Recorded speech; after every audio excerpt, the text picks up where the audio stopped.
Hello दोस्तों, जय हिंद। स्वागत है फिर से आप सभी का एक बार आपके अपने यूट्यूब चैनल सरकारी एग्जाम विद एमएस में। जैसा कि आप लोग थंबनेल पर देख ही पा रहे होंगे कि हम लोग बातचीत कर रहे हैं SSC MTS previous year question 2022 के बारे में। ठीक है, यानी कि एसएससी एमटीएस 2022 में जितने भी आपके हिस्ट्री से रिलेटेड क्वेश्चंस पूछे गए थे, ठीक, उन सभी क्वेश्चंस ही हम लोग आज प्रैक्टिस करने वाले हैं। ठीक, और ये है हमारा पार्ट नंबर 4। ठीक, इससे पहले हम लोग 3 पार्ट में इसके क्वेश्चन को सॉल्व कर चुके हैं। ठीक, और ये है हमारा पार्ट नंबर 4, यानी कि हम लोग इससे पहले 45 क्वेश्चंस को सॉल्व कर चुके हैं। ठीक है, ये बात आपको ध्यान रखना। और आज हम लोग स्टार्ट करने वाले हैं क्वेश्चन नंबर 46 से। जिसने भी वो पुराने वीडियो नहीं देखे हैं तो आप सब लोग प्लेलिस्ट में जा करके उन सभी वीडियो को अच्छे से देख सकते हैं और प्रैक्टिस कर सकते हैं। ठीक, एक बात हम आप लोगों को और बता दें कि अगर आपको स्टैटिक जीके की भी प्रैक्टिस करनी है तो हमारे ही चैनल पर स्टैटिक जीके के नाम से एक प्लेलिस्ट बनी हुई है। ठीक, तो आप लोग वहाँ पर जा करके स्टैटिक जीके की भी अच्छी तरीके से प्रैक्टिस कर सकते हैं। ठीक है, चलिए फिलहाल आज हम लोग स्टार्ट करते हैं 46 नंबर क्वेश्चन से।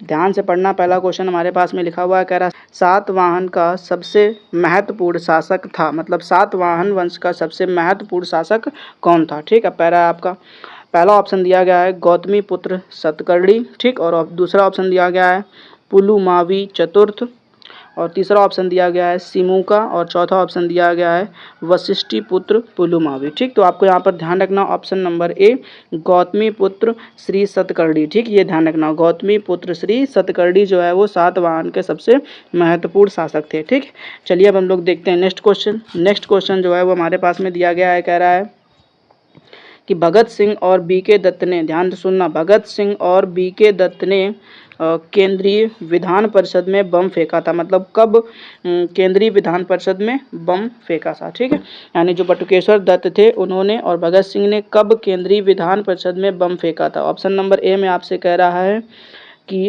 8 अप्रैल 1923 को, या 10 अप्रैल 1929 को, या 10 अप्रैल 1930 को, या 8 अप्रैल 1929 को। ठीक है, तो आपको यहाँ पर ध्यान रखना ऑप्शन नंबर डी 8 अप्रैल 1929 को। ठीक, यानी कि भगत सिंह और बीके दत्त ने 8 अप्रैल 1929 को विधान परिषद में बम फेंका था। ठीक है, चलिए अब हम लोग देखते हैं नेक्स्ट क्वेश्चन। और नेक्स्ट क्वेश्चन हमारे पास में दिया गया है, कह रहा है कि चंगेज खान के नेतृत्व में मंगोलों ने, ध्यान सुनना है, चंगेज खान के नेतृत्व में मंगोलों ने उत्तर पूर्वी ईरान में ट्रांस ऑक्सीसियाना पर हमला किया। ठीक, यानी कि चंगेज खान के नेतृत्व में मंगोलों ने कब उत्तर पूर्वी ईरान के ट्रांस ऑक्सियाना पर हमला किया। ठीक, तो आपको यहाँ पर ध्यान रखना है ऑप्शन नंबर ए में कह रहा है 1212 में, या ऑप्शन नंबर बी में कह रहा है 1219 में, या ऑप्शन नंबर सी में कह रहा है 1230 में, ऑप्शन नंबर डी में हमसे कह रहा है क्या 1227 में। ठीक है, तो आपको यहाँ पर ध्यान रखना है ऑप्शन नंबर बी 1219, यानी 1219 ईस्वी में चंगेज खान के नेतृत्व में मंगोलों ने उत्तर पूर्वी ईरान के ट्रांस ऑक्सियाना पर हमला किया था। ठीक है, चलिए अब हम लोग देखते हैं नेक्स्ट क्वेश्चन।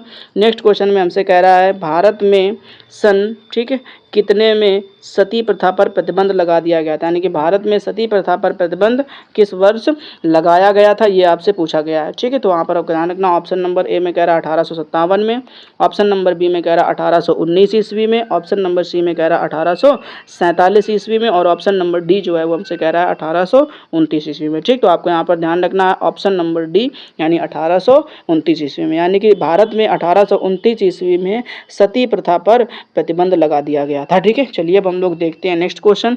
नेक्स्ट क्वेश्चन जो है वो हमसे कह रहा है क्या कि सन 1568 में, ध्यान से सुनना है, सन 1568 में चित्तौड़ पर अकबर का कब्जा होने के बाद, ठीक है, किसने उदयपुर की स्थापना करी थी। ठीक, यानी कि देखिए जरा ध्यान से कि 1568 में चित्तौड़ पर, ठीक, कहाँ पर, चित्तौड़ जो गढ़ था वहाँ पर अकबर का क्या हो चुका था, कब्जा हो चुका था। ठीक, अब कह रहा कब्जा होने के बाद में उदयपुर शहर की क्या करी गई, स्थापना करी गई। ठीक, अब उदयपुर शहर की जो स्थापना करी थी वो किसने करी थी, ये आपसे पूछा गया है। ठीक, तो आपका दिया गया ऑप्शन नंबर हमारे पास में पहला कह रहा है राणा उदय सिंह के द्वारा, ठीक, या ऑप्शन नंबर बी में कह रहा है मान सिंह के द्वारा, या ऑप्शन नंबर सी में कह रहा है राजा भारमल के द्वारा, या ऑप्शन नंबर डी में कह रहा है सवाई जय सिंह के द्वारा। ठीक, तो आपको यहाँ पर ध्यान रखना option number A Rana Uday Singh, यानी उदय सिंह ने उदयपुर की स्थापना करी थी। ठीक है, चलिए अब हम लोग देखते हैं नेक्स्ट क्वेश्चन। और नेक्स्ट क्वेश्चन जो है वो हमसे कह रहा है निम्नलिखित में से कौन सा शहर, ध्यान से सुनना, निम्नलिखित में से कौन सा शहर मुगलों का पहला नियोजित शहर था? ध्यान से सुनना है, ठीक। क्या कि निम्नलिखित में से कौन सा शहर मुगलों का पहला नियोजित शहर था? ठीक। ऑप्शन नंबर ए में कह रहा है मिर्जापुर, ऑप्शन नंबर बी में कह रहा है लखनऊ, ऑप्शन नंबर सी में कह रहा है लाहौर और ऑप्शन नंबर डी में कह रहा है फतेहपुर सीकरी। ठीक। तो आपको यहाँ पर ध्यान रखना ऑप्शन नंबर डी यानी फतेहपुर सीकरी, यानी फतेहपुर जो सीकरी था वो मुगलों का पहला नियोजित शहर था। ठीक है, चलिए अब हम लोग देखते हैं नेक्स्ट क्वेश्चन। नेक्स्ट क्वेश्चन जो है वो हमसे कह रहा है क्या कि महात्मा गांधी ने अखिल भारतीय हरिजन सेवक संघ, ध्यान से सुनना, अखिल भारतीय हरिजन सेवक संघ की स्थापना कब की थी? ठीक। पहला ऑप्शन लिखा हुआ 1920 में की थी या 1928 में की थी या 1932 में की थी या 1936 में की थी। ठीक। तो आपको यहाँ पर ध्यान रखना है कि 1932 ईस्वी में, यानी कि ऑप्शन नंबर सी सही हो जाएगा। ठीक। यानी महात्मा गांधी ने 1932 ईस्वी में अखिल भारतीय हरिजन सेवक संघ की स्थापना करी थी। ठीक है, चलिए अब हम लोग देखते हैं नेक्स्ट क्वेश्चन। और नेक्स्ट क्वेश्चन हमसे कह रहा है क्या, ध्यान से पढ़िएगा। ठीक। नेक्स्ट क्वेश्चन में कह रहा है निम्नलिखित में से कौन सी पुस्तक राजा हर्षवर्धन द्वारा नहीं लिखी गई? अब यहाँ पर सारी की सारी पुस्तकें जो हैं वो हर्षवर्धन के द्वारा लिखी हुई दी गई हैं। ठीक। बट यहाँ पर एक पुस्तक ऐसी है जो हर्षवर्धन ने नहीं लिखी है, तो उसका आपको नाम बताना है। ठीक है। पहला ऑप्शन लिखा हुआ है नागानंद, ठीक, और दूसरा ऑप्शन लिखा हुआ है प्रियदर्शिका और तीसरा ऑप्शन लिखा हुआ है रत्नावली और चौथा ऑप्शन जो लिखा हुआ है हमारा कह रहा है अमुक्त माल्यद। ठीक। तो आपको ध्यान रखना ऑप्शन नंबर डी अमुक्त माल्यद, यानी जो अमुक्त माल्यद नामक पुस्तक है वो हर्षवर्धन के द्वारा नहीं लिखी गई है। ठीक है, चलिए अब हम लोग देखते हैं नेक्स्ट क्वेश्चन। अब नेक्स्ट क्वेश्चन जो है वो हमसे कह रहा है क्या कि गवर्नर जनरल लॉर्ड डलहौजी ने, ध्यान से सुनना, कि गवर्नर जनरल लॉर्ड डलहौजी ने किस की रियासत के बारे में, ठीक, मैं कहा था कि ये गिलास फल एक दिन हमारे ही मुंह में आकर गिरेगा। मतलब ऐसी कौन सी रियासत थी जिसके बारे में उन्होंने कहा था कि ये गिलास फल एक दिन हमारे ही मुंह पर आकर गिरेगा। ठीक। तो ज़रा देखिए ध्यान से, पहला ऑप्शन आपसे कह रहा है अहोम और दूसरा ऑप्शन जो है वो कह रहा है मैसूर और तीसरा ऑप्शन लिखा हुआ है मराठा, चौथा ऑप्शन लिखा हुआ है अवध। ठीक है, तो उन्होंने अवध के बारे में ऐसा कहा था, ठीक, कि कहा था कि ये अवध जो है वो एक गिलास का फल एक दिन हमारे ही मुंह में आकर के गिरेगा। ठीक है, चलिए अब हम लोग देखते हैं नेक्स्ट क्वेश्चन। और नेक्स्ट क्वेश्चन में हमसे कह रहा है निम्नलिखित में से खिलजी वंश के संस्थापक कौन थे? मतलब खिलजी वंश की स्थापना किसने करी थी ये आपको बताना है। पहला ऑप्शन लिखा हुआ अलाउद्दीन खिलजी ने करी थी, नसरुद्दीन खुसरो शाह ने करी थी या कुतुबुद्दीन मुबारक शाह ने करी थी या जलालुद्दीन फिरोज खिलजी ने करी थी। ठीक। तो आपको यहाँ पर ध्यान रखना है ऑप्शन नंबर डी यानी जलालुद्दीन फिरोज खिलजी। ठीक है, जलालुद्दीन फिरोज खिलजी ने खिलजी वंश की स्थापना करी थी, इसलिए इन्हें खिलजी वंश का संस्थापक कहा जाता है। ठीक है, चलिए फिलहाल हम लोग पढ़ते हैं नेक्स्ट क्वेश्चन। अब नेक्स्ट क्वेश्चन जो है वो हमसे कह रहा है कि रविंद्रनाथ टैगोर द्वारा लिखित गल्प पुच्छ पुस्तक, ध्यान से समझना, गल्प पुच्छ जो है वो का एक संग्रह, मतलब किस चीज़ का संग्रह है तो ये आपको बताना है। तो ऑप्शन नंबर ए में हमसे कह रहा है कि अंग्रेजी शायरियों का संग्रह है या भक्ति गीतों का संग्रह है या लघु कथाओं का संग्रह है या ऑप्शन नंबर डी में कह रहा है कविताओं का संग्रह है। ठीक। तो आपको ध्यान रखना है जो गल्प पुच्छ है वो लघु कथाओं का संग्रह है। ठीक, यानी आपका सही हो जाएगा ऑप्शन नंबर सी लघु कथाओं का संग्रह। ठीक है, चलिए अब हम लोग देखते हैं नेक्स्ट क्वेश्चन। नेक्स्ट क्वेश्चन में हमसे कह रहा है क्या निम्नलिखित में से किसने जहांगीर की जीवनी जो इकबाल नामा ए जहांगीरी के नाम से जानी जाती है? ठीक, मतलब कह रहा है निम्नलिखित में से जहांगीर की जीवनी है उसे किसने लिखा है?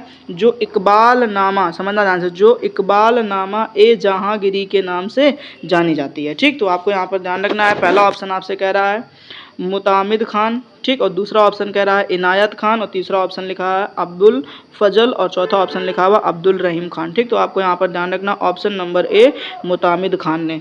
ठीक है, चलिए अब हम लोग देखते हैं नेक्स्ट क्वेश्चन। अब नेक्स्ट क्वेश्चन जो कह रहा है निम्नलिखित में से किस मुगल बादशाह ने आगरा में शीश महल का निर्माण, ध्यान से सुनना, ठीक, कह रहा है निम्नलिखित में से किस मुगल बादशाह ने आगरा में शीश महल का निर्माण करवाया? तो सबसे पहले तो आप ये ध्यान रख लीजिए कि जो शीश महल है वो है कहाँ पर? आगरा में स्थित है। शीश महल कहाँ पर स्थित है? आगरा में स्थित है। ठीक है, अब इसका निर्माण किस मुगल बादशाह ने करवाया था ये बताना आपको। तो पहला ऑप्शन आपसे कह रहा है अकबर ने करवाया, दूसरा ऑप्शन कह रहा है हुमायूं ने करवाया था, तीसरा ऑप्शन कह रहा है बाबर ने करवाया था और चौथा ऑप्शन कह रहा है शाहजहां ने करवाया था। ठीक है, तो आपको यहाँ पर ध्यान रखना ऑप्शन नंबर डी यानी कि शाहजहां, यानी जो आपका शीश महल है उसका निर्माण किसने करवाया था?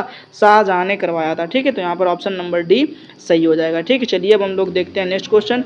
नेक्स्ट क्वेश्चन में हमसे कह रहा है क्या कि किस समाज की स्थापना सन 1867 ईस्वी में, ध्यान सुनना, सन 1867 ईस्वी में दादोबा पांडुरंग यानी दादोबा पांडुरंग और उनके भाई आत्माराम पांडुरंग ने करी थी। ठीक, तो आपको ध्यान रखना, पहला ऑप्शन आपसे कह रहा है तत्वबोधिनी सभा, या दूसरा ऑप्शन कह रहा है आर्य समाज, ठीक, या तीसरा ऑप्शन कह रहा है ब्रह्म समाज, चौथा ऑप्शन कह रहा है प्रार्थना समाज। ठीक, तो आपको ध्यान रखना है कि 1867 ईस्वी में दादोबा पांडुरंग और उनके भाई आत्माराम पांडुरंग ने प्रार्थना समाज की स्थापना करी थी। ठीक, यानी यहाँ पर ऑप्शन नंबर सही हो जाएगा डी, यानी कि प्रार्थना समाज। ठीक है, चलिए अब हम लोग देखते हैं नेक्स्ट क्वेश्चन। नेक्स्ट क्वेश्चन में हमसे कह रहा है क्या, संगम राज्य पांड की राजधानी, समझ आ, संगम राज्य पांड की राजधानी थी। पहला ऑप्शन लिखा हुआ है कावेरीपट्टनम, दूसरा लिखा हुआ है नागपट्टनम और तीसरा लिखा हुआ है आपका थिरुवरूर। ठीक, और चौथा ऑप्शन लिखा हुआ है मदुरै। अब ये ध्यान से देखना है कि ये जो है ये आपका लास्ट क्वेश्चन है। ठीक, और ये आज का आपका क्या होगा, लास्ट क्वेश्चन है। ठीक, और यहाँ पे आपको ध्यान रखना है ऑप्शन नंबर डी सही हो जाएगा, यानी मदुरै, यानी जो आपका संगम राज्य पांड है ये इसका जो राजधानी है वो क्या थी, मदुरै थी। ठीक है, आई होप आप लोगों को ये सारे के सारे क्वेश्चन अच्छी तरीके से समझ में आ गए होंगे और उम्मीद करता हूँ आप लोग जल्दी ही इन क्वेश्चंस को अच्छे से तैयार कर लोगे। ठीक है, और हम लोग फिर से मिलेंगे इसके नेक्स्ट पार्ट में। तब तक के लिए जय हिंद और अपना ख्याल रखना और अच्छे से पढ़ाई करते रहना।